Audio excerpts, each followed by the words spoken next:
Beyond the Wire has been in early access for roughly 3 days at the time that I am publishing this video.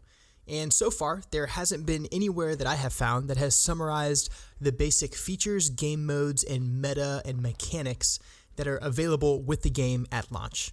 That's the goal of this video. Here we go. In the future, I'm going to be publishing a more in-depth review of Beyond the Wire. Suffice it to say for now that this is a game published by Offworld, and it is very similar to Squad and Postscriptum in many of the mechanics available to it. And with that said, it is a platoon-wide tactical shooter set in World War I by OWI. And for that reason alone, you know that my reflections on it are going to be positive. But the purpose of this video is to tell you exactly what you get when you spend the money and buy the game. So let's go straight into the features available in Beyond the Wire at launch. First, 100 player servers. You're going to be involved in player versus player combat in a World War I setting with 50 players on one team and 50 players on the opposing team in a full server. Next, factions. The game launches with 3 factions at early access. They are the French Republic, the German Empire, and American Expeditionary Forces. As far as weapons, there's 3 rifles, 1 for each faction, 6 pistols, 2 rifle grenade launchers, and then of course hand grenades themselves available to the factions that I just listed. There's also tools available to the various classes within each one of those factions. The tools available to those classes are binoculars, wire cutters, and a gas mask. There's gore in the game, so there is dismemberment, there's blast injuries, there's blood, and all the things that you expect of a war game. And there's also Dead, which you may be familiar with from Postscriptum and formerly of Squad. So you can be wounded and then revived by a teammate medic or anyone with a bandage, but you can also be killed and unable to be revived depending on the severity of the injury, which is kind of a meta adjustment that some players will have to get used to. There's also a very complex melee system. Remember, this is World War I. We're talking about bolt action weapons for the average rifleman, some close quarters pistols and potentially shotguns, and even some machine gun emplacements. But a lot of the combat ended up being hand-to-hand as people moved across no man's land in waves and found themselves in the trench of the opposing side. The melee system is pretty in-depth. If you've played the game Mordhau or Chivalry, it is actually similar in its mechanics to those games. So you can use the mouse to determine the direction of your attack, and you can also parry or block in the direction that you're anticipating attack from another player. This is an interesting meta inclusion. I haven't been able to experiment with it a ton yet, but there's no doubt that it's adding a new and exciting layer to a first-person shooter that otherwise has not been seen in a game so far as I know that blends both gunpowder weapons and melee weapons. Now let's talk about classes. I'm going to start from the top and work my way down the list. First, there's a commander on each side. That commander is one player that is part of a 2-man section that it consists of the commander himself as well as a signaler. The commander can request off-map support in the form of artillery, gas, and smoke, and he is accompanied by that signaler who carries with him a telephone that is a static object that signaler is required to deploy so that the commander can then access that telephone and then call for those off-map supports. In Hell Let Loose and in Postscriptum, the commander of either side can kind of just sling those off-map supporting features wherever he wants on the map. However, in Squad and in Rising Storm 2 Vietnam, there has to be a marker accompanying the request for fire support. The latter of those two systems is the one that is being used for Beyond the Wire. The commander himself can take out his binoculars and then left-click anywhere out in the terrain in front of him to place a fire support marker. Once that marker has been placed, he can then move to the deployed telephone, hold down the interact key to open a map, and then select the icon that he placed using his binoculars, and then choose which type of support he wants to deploy at that location, be it high explosive artillery, smoke, or chlorine gas. He can also determine the direction that artillery or whatever the off-map support may be travels. He has the option to choose an area effect point strike, which will just give you a circle sort of impact area at the location that mark exists, or he can choose a creeping barrage, which may help assaulting infantry who are moving across no man's land from one trench system to another. Section leaders from other sections may use the binoculars in their own kit to place their own markers out within the map. When the commander moves to the telephone and opens the map associated with the telephone, the other section leaders' fire support markers will have next to them the section number of the section leader who requested fire support at that location, meaning the commander can quickly say, "Section Leader 2, I see your mark. I am firing high explosive artillery on that mark right now." And it allows for rapid coordination between each one of these elements. Moving on to our next class. An officer in an infantry section can activate special abilities that buff his nearby teammates.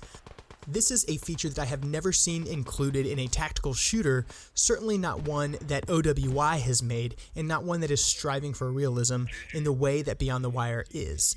In that way, it's a really innovative opportunity for us to explore a new mechanic in a new game.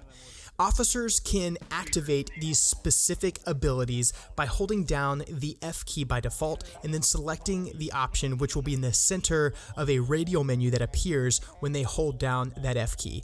Depending on what class you have or whether you are attacking or defending, you will have the opportunity to select from several different buffs. One of them will increase your movement speed, one will reduce the damage your squad takes, another will reduce the stamina cost of actions from your squad while they're in the area, and another buff will increase the charge speed of your squad. So you can imagine coordinating for all of your squad to spawn in at a rally point, which each section leader has the ability to deploy, and then activating one of these buffs so that you can take the next point with a little extra help by that ability.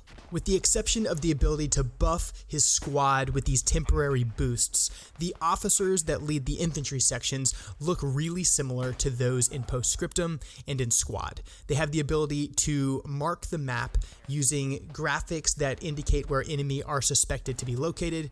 They have the ability to use command comms to talk to the commander and to other section leaders, and they have the ability to place down a mobile spawn point that will allow their section to spawn at the location that they deploy that object, and they're only able to deploy that object if they have another member of their squad nearby.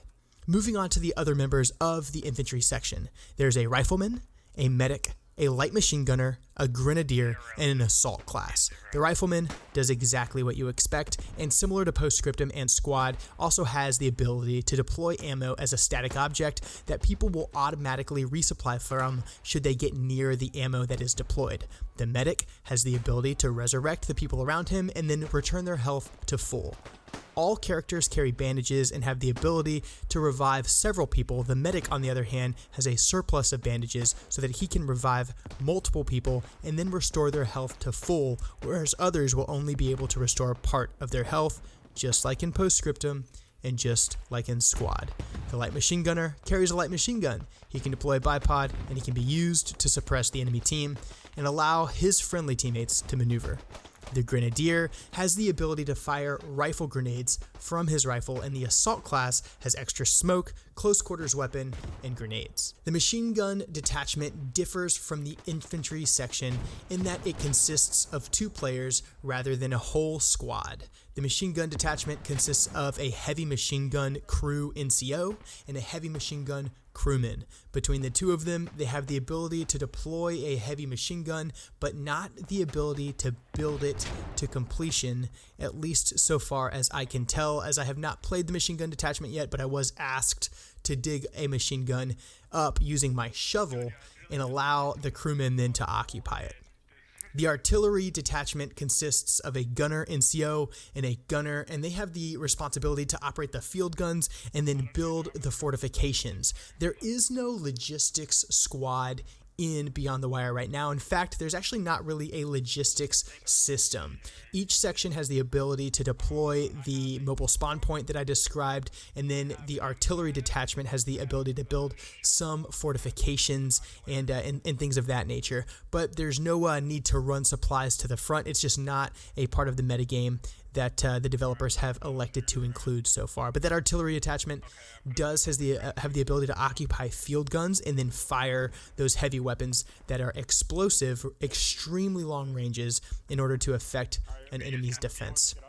The final detachment is the Recon detachment. This is another 2-player detachment consisting of a scout NCO and then a sniper. You can imagine that sniper obviously has the regular weapon, but he has added glass, and this detachment is good at locating far targets, spotting them, and communicating them to the rest of their team. Candidly, I have only played the commander role and the infantry officer section leader role so far, and the information I have on the others is limited by the fact that I have not played them and that the game's only been out for 72 hours, and I'm reading about them in the developers' blogs and watching gameplay from other content creators to learn what I can to provide you guys a general overview.